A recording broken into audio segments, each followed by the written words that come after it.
Okay.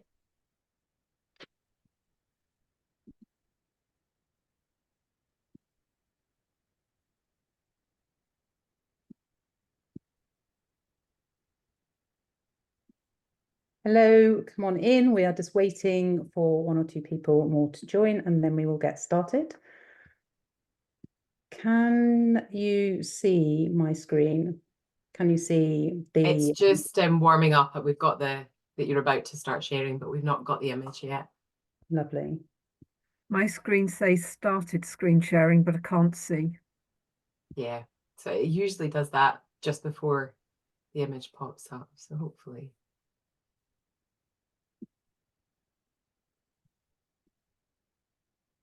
Although it is taking longer than usual, Fiona.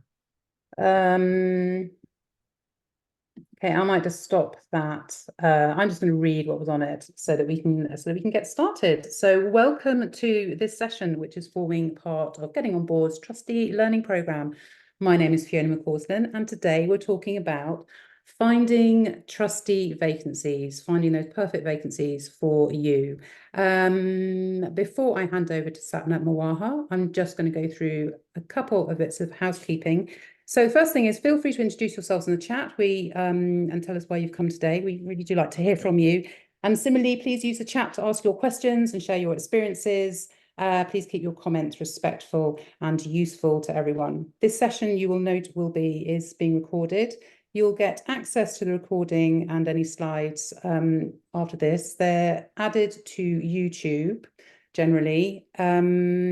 And closed captions are available. You will need to enable these at your end. And finally, a big thank you to our sponsors for supporting the Trustee Learning Programme. It's their support which allows us to make the session and the whole programme free to attend. So on this occasion, thank you very much to Charisma, Starfish, TPP, Peridot, and Diversifying Groups, who are all recruiters. And now I'm going to hand over to Sapna, who's leading the session today. Fantastic. Thank you, Fiona, and welcome everyone. It's great to see you all. So I am going to just start sharing my own slides. So hopefully you all know that we're here to talk about searching for trustee vacancies. If you are in the wrong room, now's the time to address it. So we're going to be covering a few different things today. So first of all, my name's Sapna Marwaha. So my background is I'm a consultant, I'm a lawyer, and I'm also a non-executive director of various organisations. So a mixture of profit and non-profit. So I've got a lot of governance experience, and I've worked with Getting on Board for a while. I'm a trainer on the Charity Board Leadership Programme. I also coach a lot of the aspiring trustees that go through the programme, and I do some of the one-to-one coaching with people who are sort of doing their sort of on their journey to becoming a board member.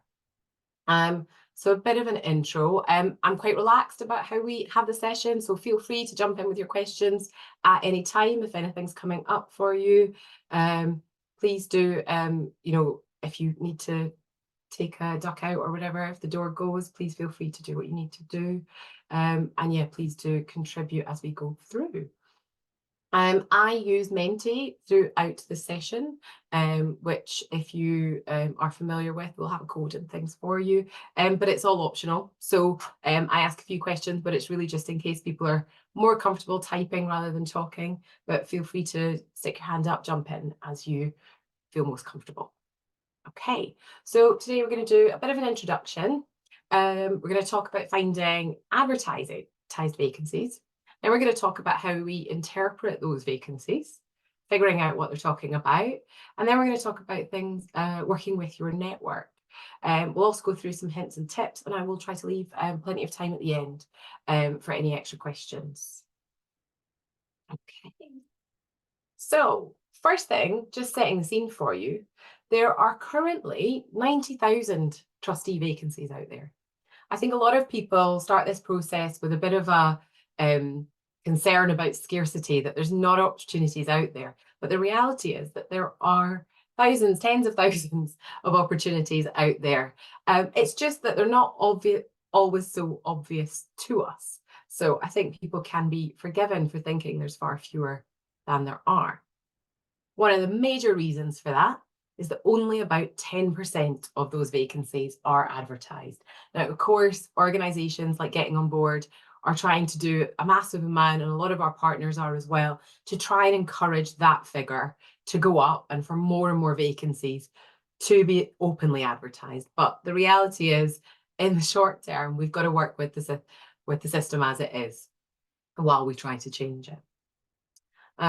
Another stat to bring to you is that of the 169,000 charities in England and Wales, and I know we might have people from all over, but this stat relates particularly to England and Wales, but it's generally quite transferable. Only 75%, more than about 75% have an income that is less than 100k. And part of the reason I flag that is it's part of the cause for why so few of the vacancies are advertised. Actually, a huge number of charities are, have a relatively small income, are, relatively straightforward in their structures, and they might see going through open recruitment processes as something they don't have the luxury of. They don't have the time, they don't have the resources, they can't afford to work with expensive recruiters and so on. And so a lot of charities really kind of fly under the radar a bit. Sometimes you don't know that they're there unless you go looking for them.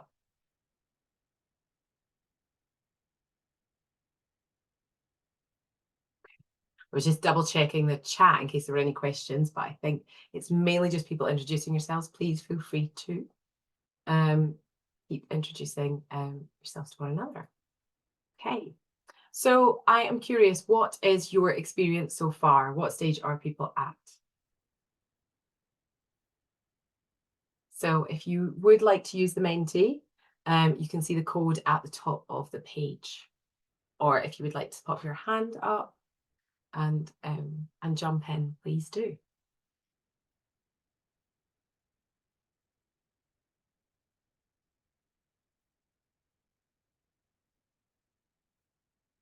Have many of you got started in looking yet, or are we just really early stages?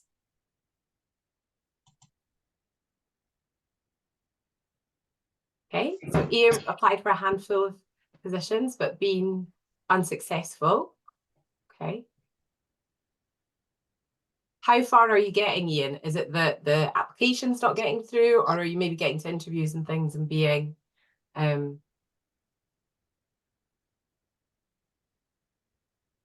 okay, so early stages, struggling, looking at very specific roles. Okay, so you're already feeling a bit burnt. Gillian, I'm sorry. I think that can happen, and we'll talk a little bit about fit later. Still looking and have been for quite a while. Okay. Okay, that transition to a portfolio career, yes, and often trustee positions are the sort of first step in that, Ian. Okay, one interview so far, others didn't get past the application stage, so that's interesting. Okay, so we'll come to sort of that hints and tips bit at the end. We'll talk a bit about some of what might be helpful there. Okay, so, but yeah, mostly everyone's pretty early doors, but we've got a few people who are a bit more experienced, but maybe didn't hit the right mark in the places that they've landed. Okay, interesting. Okay, so looking for advertised vacancies. And I am conscious that these only make up 10% of the total, but there still are a lot of places out there that you can get looking. So here are some of the sites that we recommend. So these are sites that are sort of voluntary sector sites, really. So places like Third Sector, places like Charity Job, like Reach. Reach, I would say, is probably the most user-friendly site that I am aware of, and it's particularly good if you know things like the cause that you want to work in, the area that you want to work in. It's really, really good for narrowing things down. I think Guardian can be a really common place that people start out, but I do tell people to approach it with a pinch of salt, because the reality is that if you're advertising in the Guardian, you've got a budget to advertise in The Guardian.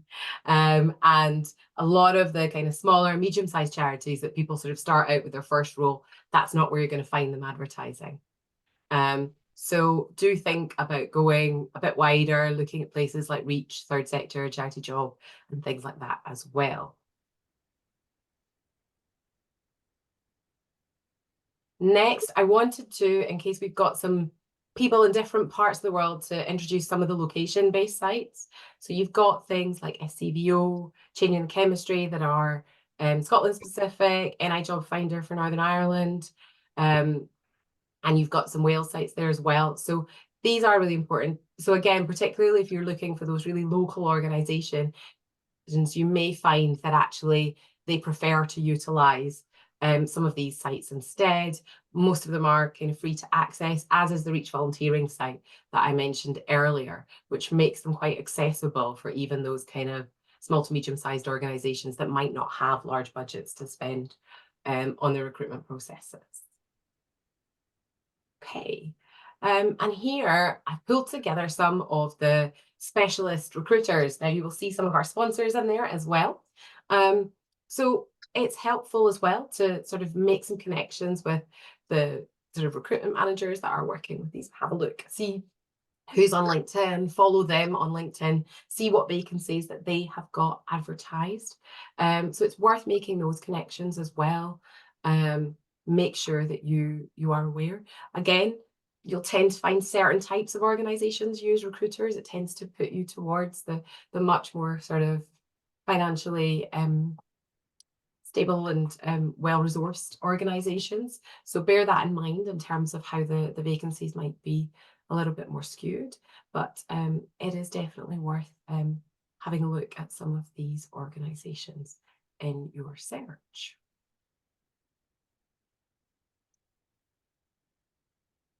Okay.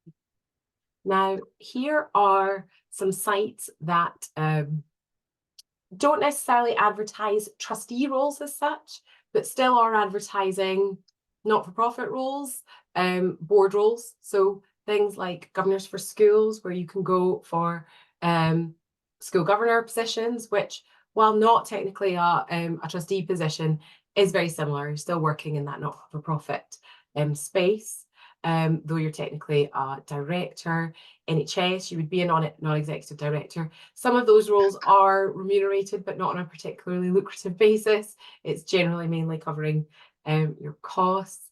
There's also the student unions, public appointment sites, another place to have a look.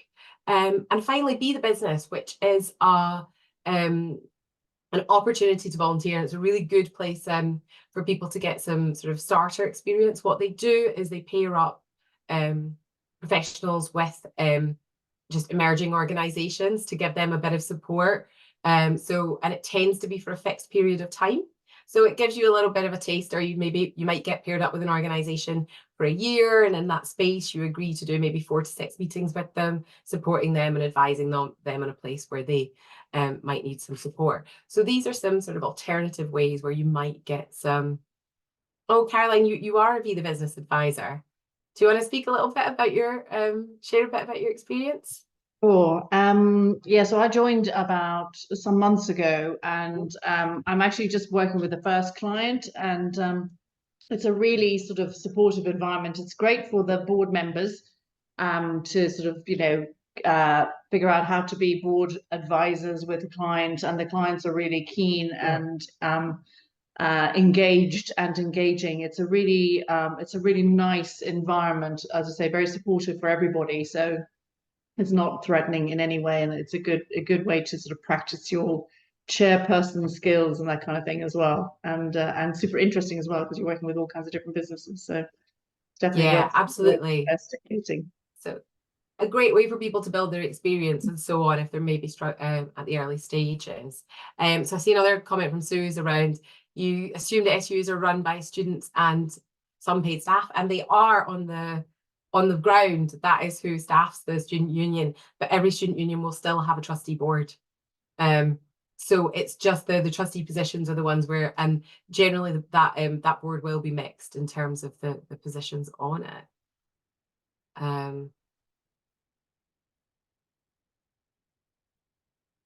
Yeah, my understanding is that Be the Business is free, Richard, that there isn't a charge either direction. The point is about pairing people together. So it's not a paid scheme. It's about sort of supporting, like I say, those SMEs, those emerging businesses that can't really afford that kind of expensive support yet.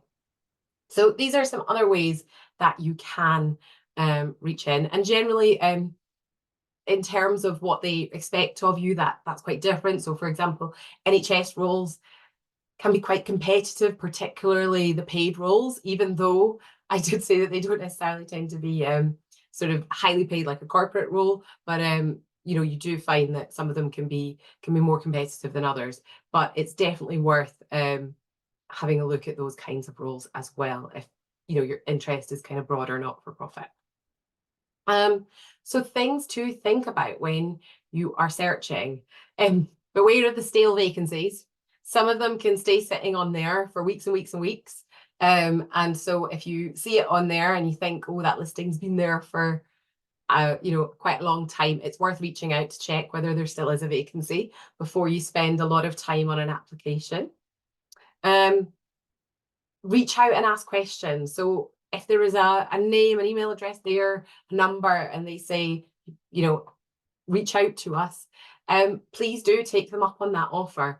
It is helpful to have a chat with the organisation before you go through the application process to get a little bit of insight about actually what they're looking for. You know, they may list on the vacancy things like the skills that they're looking for, but on a phone conversation, you might get some insight on the problems they're trying to solve and why they're trying to recruit to those skills. And that can really help you build a picture of whether it really is the right vacancy for you and whether you actually can add value to that situation where it's something that, or, you know, maybe it's something that's not really your cup of tea. And I think because at a board level, often, you know, we get put in a much wider bucket than we would in our professional jobs. You know, professional jobs, we might get sort of niched into a particular area.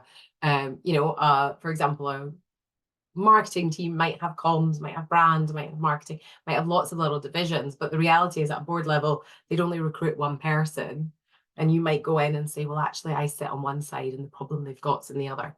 So definitely worth reaching out, finding out as much as you can before you sort of start pulling together that application, if you can.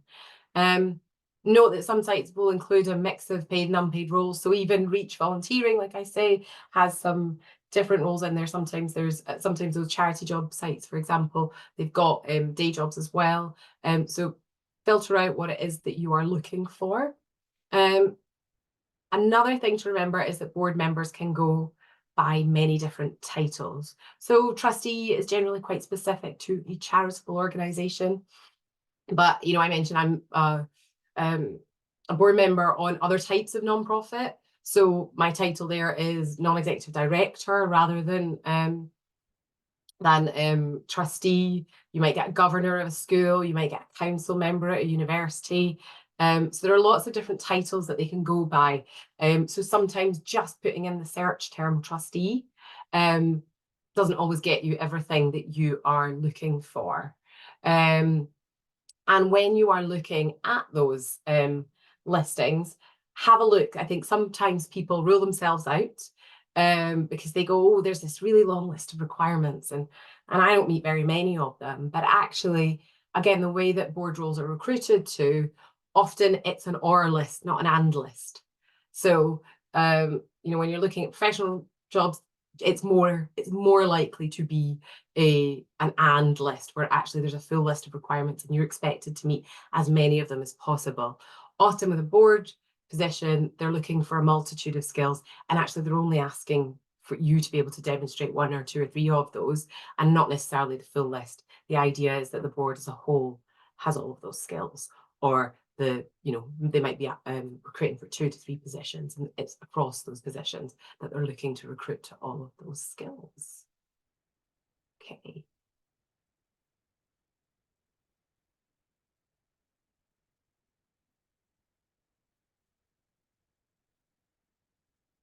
Deb, I'm just looking at your question in the chat. So you've been turned down from several NED roles.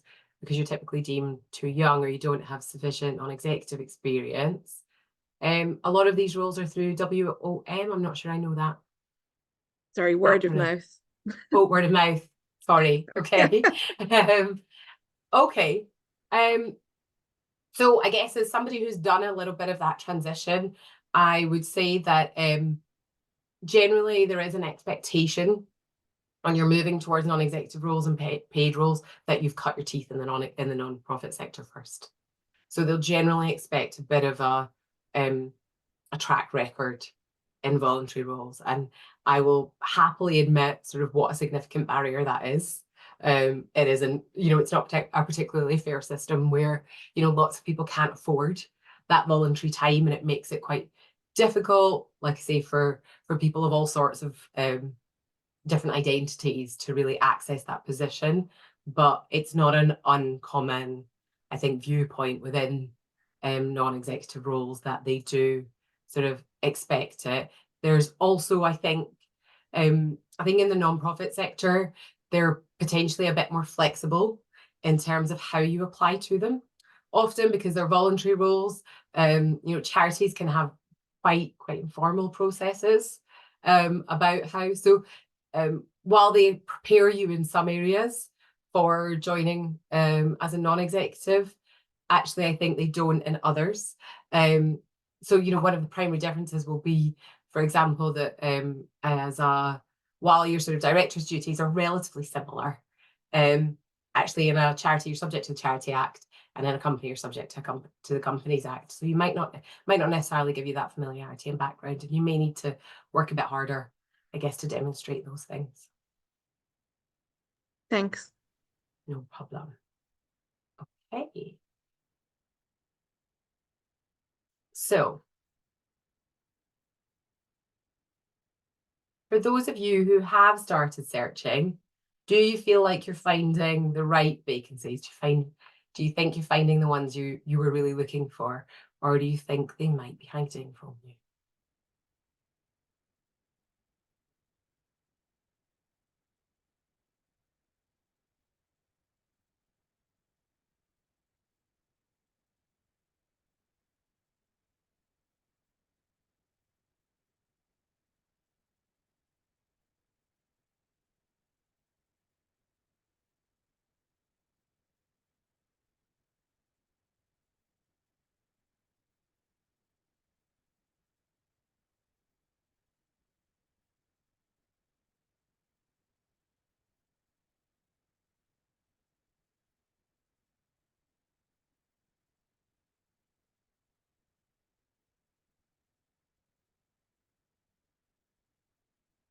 Okay, so lots of people saying they feel like they are looking in quite sort of niche, sort of restricted areas, and that means that they feel like they're struggling quite a bit.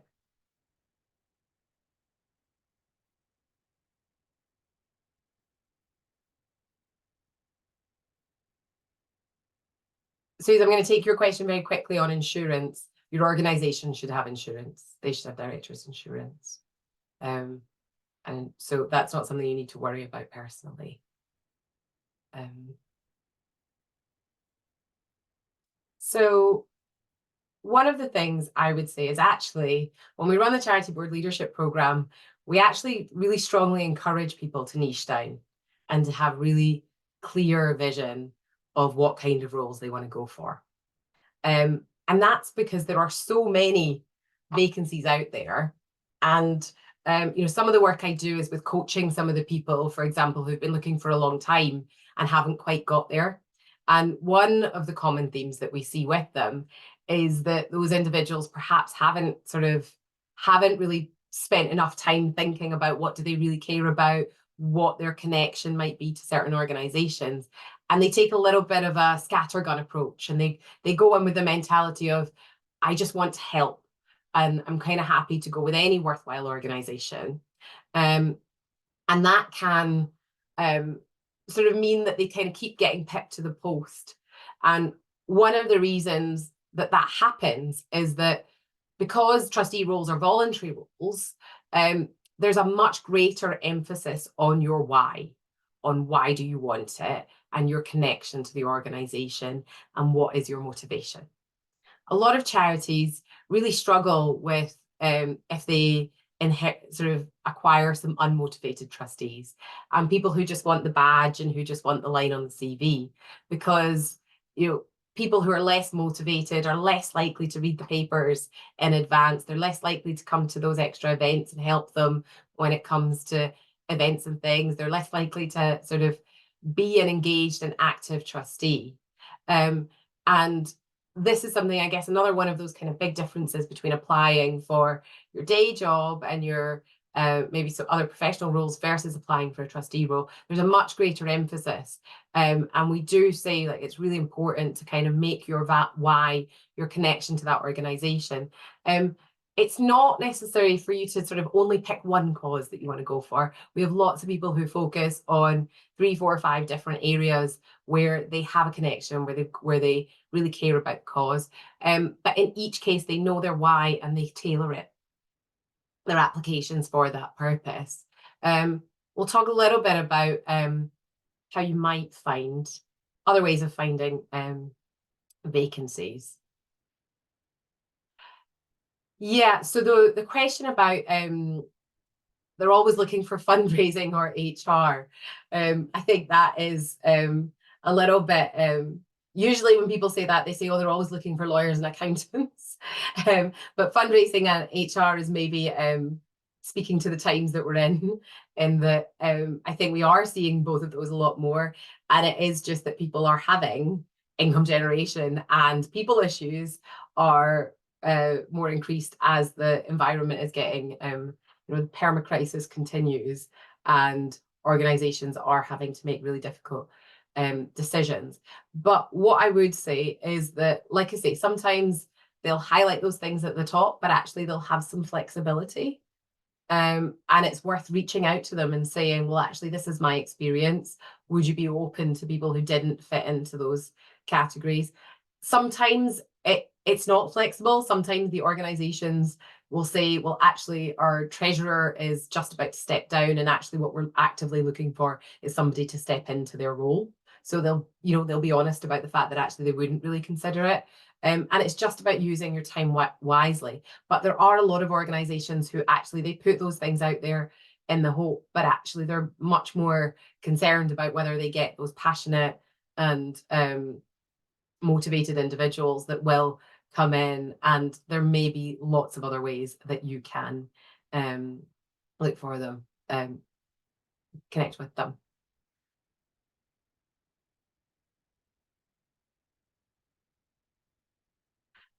So Alison, that's an interesting question about skills. So how do you sell your skills to a board? I think one of the things that also people need to, it takes a bit of time to tune into, is that the skills that people are looking for on a board are quite different to the ones that they're looking for in your day job. So the sort of emphasis of your CV needs to change a little bit. I often describe the dynamic as the difference between being the driver and the driving instructor. And when you are an executive or a leader in an organization, or even just a staff member in an organization, you're generally in charge of your own role. You're delivering it day to day. You are there all the time. You're making all the day-to-day decisions. You've got your hands on the wheel. As a board member, you're not in the driving seat. You are in the passenger seat. You might have an emergency brake pedal. You might need to grab the wheel sometimes, but generally if that happens, it's because something's gone a bit awry. You might be a really, really annoying backseat driver. You might be, but ultimately the skills that you need are more about influencing, more about strategy, higher level. And I think sometimes when we draft our CVs for a day job, we do a lot of, I delivered this, I did that, rather than I was a part of this committee, I delivered this with this working group, I know how to build consensus, I know how to work across. In a board, you might be a team of sort of 5 to 10 people, and actually you need to build consensus there because everybody's got the same vote in order to be able to get decisions to be made. So it's a slightly different emphasis when you're making those applications as to the skills that you bring to the table.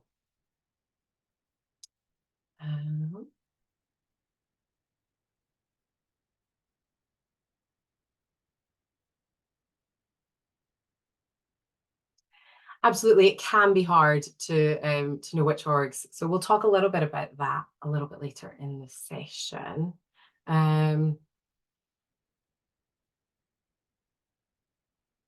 Okay.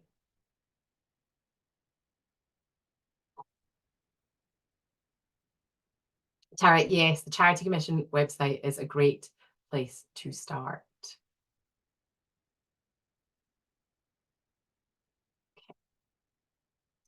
And I can see that a little bit of a chat on minutes. It is quite rare for the minutes. I think it may be worth double checking whether they mean taking the minutes or approving them.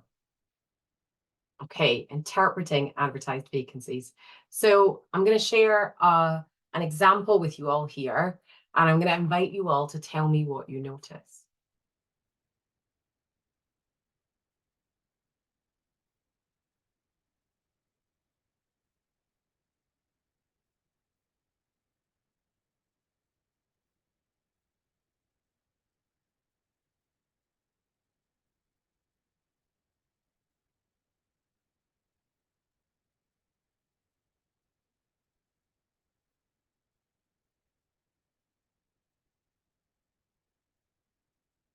Anything jump out at you? Understanding the sector rather than your individual skills. Yep. Having that big picture perspective. That's what I mean in terms, you're really at a global level. You're going to have to deal with a huge variety of queries, and they won't all be in your skill area. You'd need to be close to Bedford to do it, so it's quite location specific. Yeah.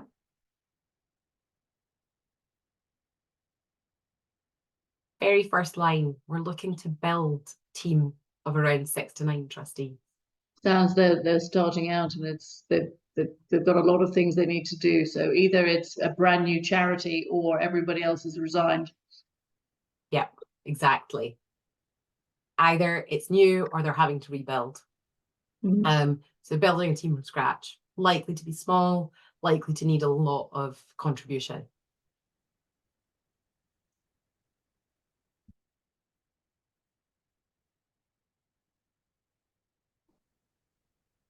And if you have a look at the time commitment at the bottom, they've actually set that out quite clearly. I'd say this is clearer than most in terms of what that time commitment would be. But you're talking, so they said 12 board meetings, got to be in Bedford, 4 full-day strategy days, at least half a day getting feedback from people. And they've not listed any of the prep time. So to me, that means you could potentially, if you're doing 12 meetings, you're then adding another sort of 12 reading sessions for the prep for those meetings. So actually that's quite a high commitment. We talk about the average trustee position takes 30 hours a year. This is considerably more than that. And it's very common of brand new organizations that actually their requirement is much higher. So worth bearing in mind, is that realistic for you? So you'll see they've got their essential ones, but actually those are quite broad. And then their desirable experiences where they've kind of gone into the more skills-based headings, the fundraising, the accountancy, project management, that kind of thing. But they have said any of the following. So that's the OR list that I was mentioning earlier. Actually, they're not expecting anyone to have all of these skills. So it is absolutely fine for you to say, actually, the only skill I've got out of this list is project management or program management, and I would still like to go for that role. It's interesting, there's nothing there about actually having a passion or interest in supporting that charity need, as in homelessness, etc. It's quite sort of functional, even the essential characteristics. It's quite yeah. Yeah, and I think that's it. It's not always listed sort of in the, but it is generally one of those things that will be a sort of difference maker in terms of the application. If you seem passionate, if you seem caring, and if you have a connection of some sort. Yeah. I guess if you weren't interested, you wouldn't have that understanding that they're asking for in the first line of essential characteristics. Yeah, so to me, this is an organization that has thought about lived experience, and it's expressing it in a particular way. So an understanding of the disadvantages and discrimination that people face is them trying to bring in that sort of that lived experience angle. And it is, I think there is a challenge around, as somebody who often hops between sectors, all the sectors talk about the same things in very different ways. And there's a little bit of tuning into the language that each one uses. Okay. So working with your network. How many people are on LinkedIn? One of the first things I always tell people to do is make sure you have the phrase trustee or aspiring trustee somewhere on your LinkedIn profile. And the reason I suggest that you do that is if you aren't a trustee yet, it will help you come up in the searches of people who are looking for trustees.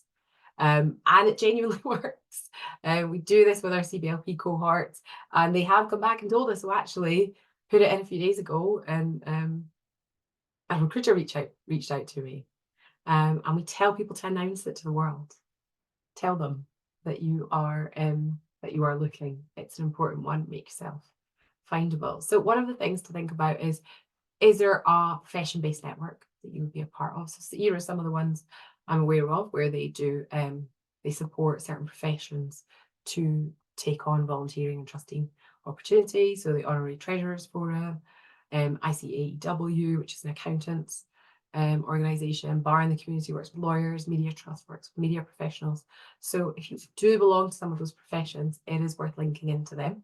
It can be especially helpful. So for example, I know one of the organisations that does this is the Royal Society of Statisticians. Data is such a big part of our world now. They've got a great scheme for getting their statisticians out into helping the community and working with charitable organisations. Here are some of the identity-based networks as well that you might or might not be aware of. So Action for Trustee Racial Diversity, Queer Trustees, Young Trustees Movement, Women on Boards, and so on. It is worth, particularly if you are somebody who belongs to one of these groups and you're going to face some of the similar barriers, it is absolutely worth building a network with people who are facing the same barriers that you are. So you can talk about how you overcome it, you can talk about how you manage it. And also it's a really important part of the sort of induction and onboarding process, because that is another part of the experience where you'll also encounter different barriers, different experiences, and it is worth having a network of people who are going to face the same ones as you and places you can reach out to for support when you're navigating issues that you've not encountered before. So how do you all engage with your networks at the moment?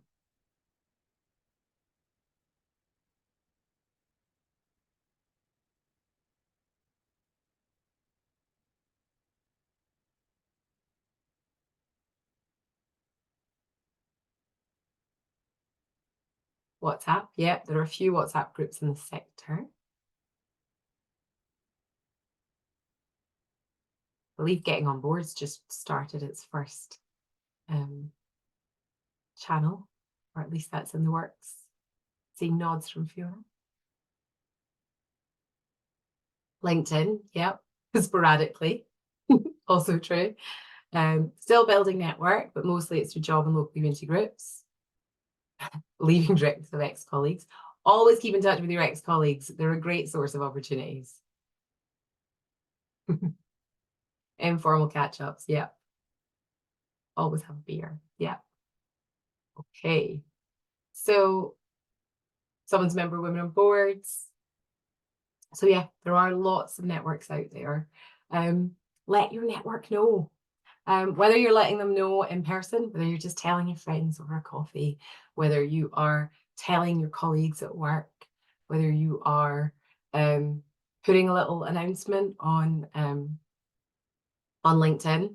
You know, I was doing one of our charity board leadership program cohorts earlier this week, and one of our after the first session, one of our participants had put a little announcement on, and immediately one of her friends came back and said, oh, actually, I'm CEO of a charity and we're about to recruit. And that conversation got started straight away. So it is amazing what opportunities come your way.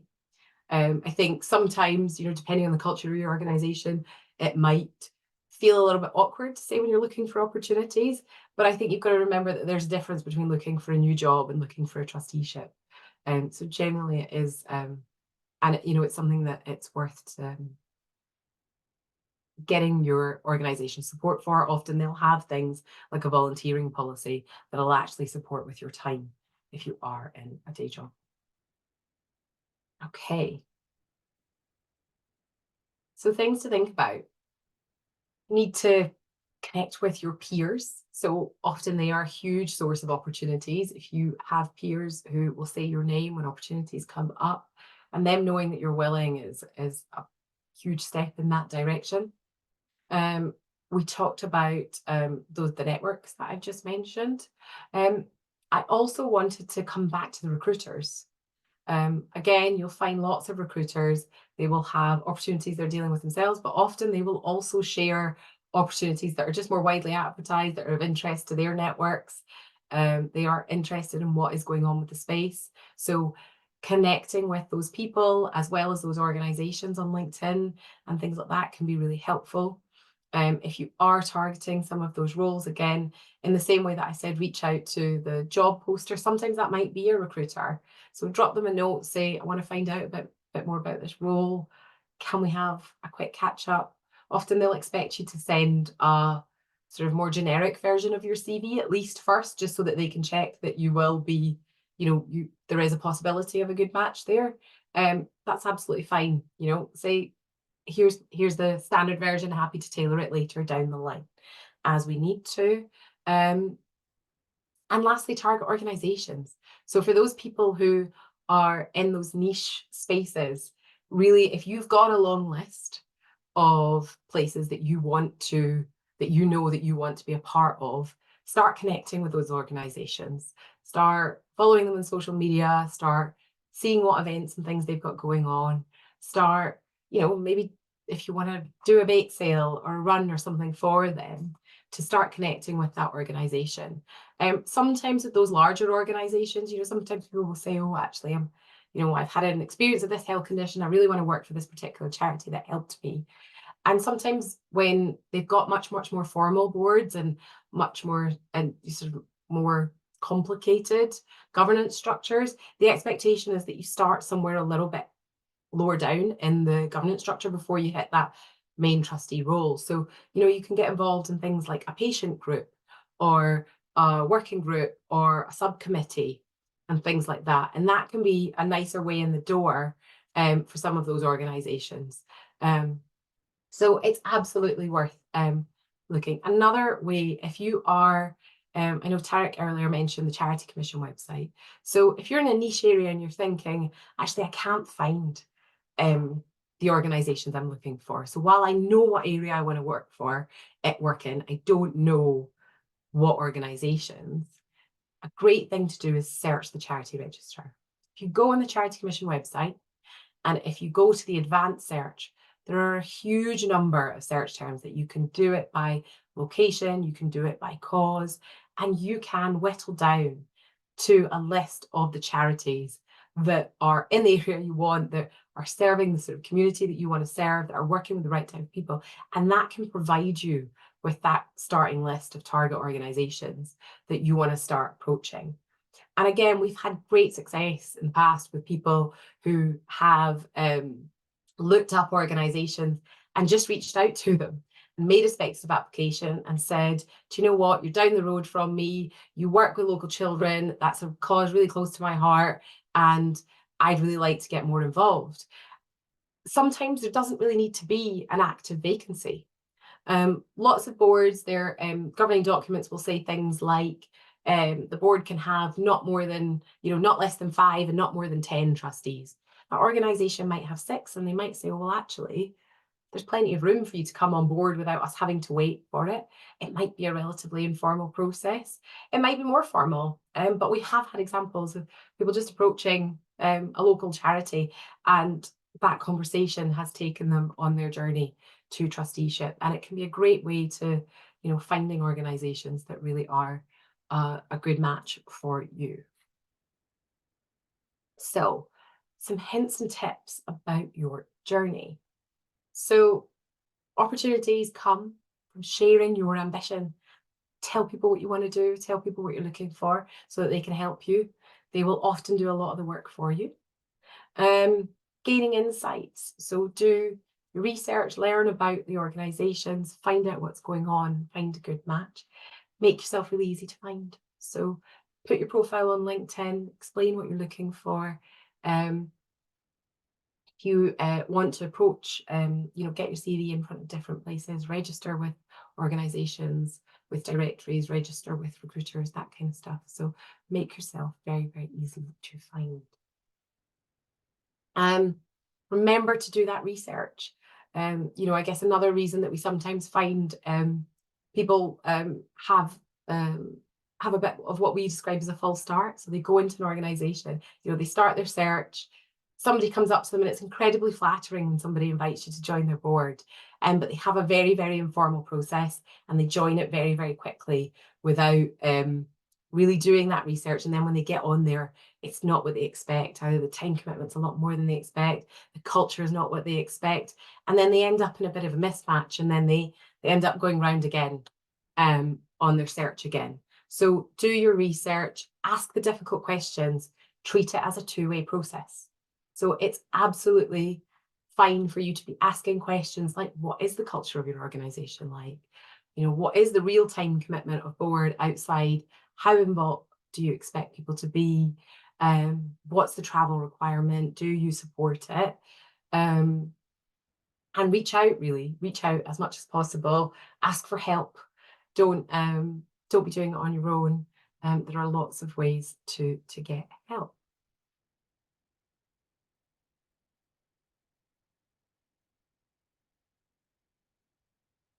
Yes, absolutely. Do your due diligence.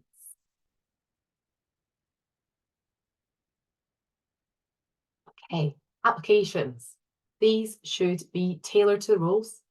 Highlight those skills that are relevant to a board, and that might not be the same as what you're highlighting for when you're applying for different types of roles.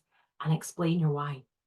Explain why you want to work with that organization, what it is that attracts you to them, what's motivating to you. Do you have some kind of connection? And that can be much more important here because you're not getting that wage that you might get in a sort of traditional paid role.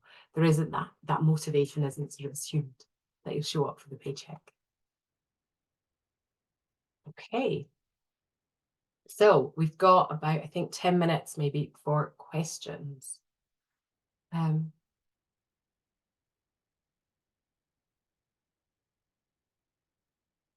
Anything that sprung to mind for people?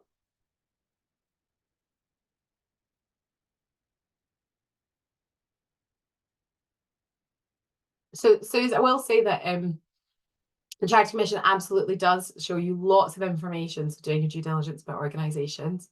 I tend to tell people to take the on the accounts thing. It's actually not that uncommon for people's accounts to be submitted a little bit late.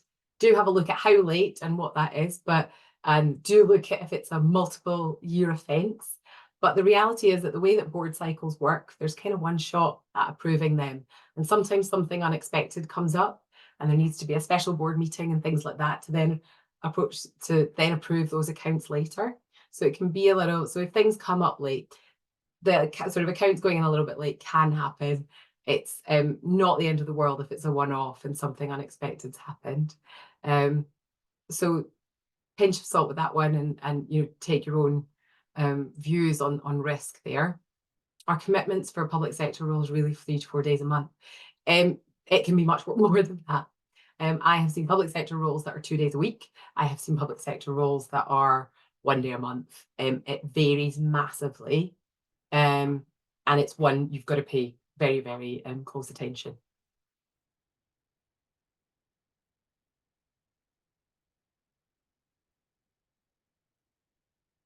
Okay. Thank you, Gillian. I'm glad it's been helpful. Okay. Yeah, Naomi's put up a link for people in Thames Valley. How best to position yourself against portfolio? I guess for me, it's not, I don't think it's necessarily thinking about it as the competitive element. I think what you will bring will be unique and it will be different, but know that you're coming at it from a different perspective.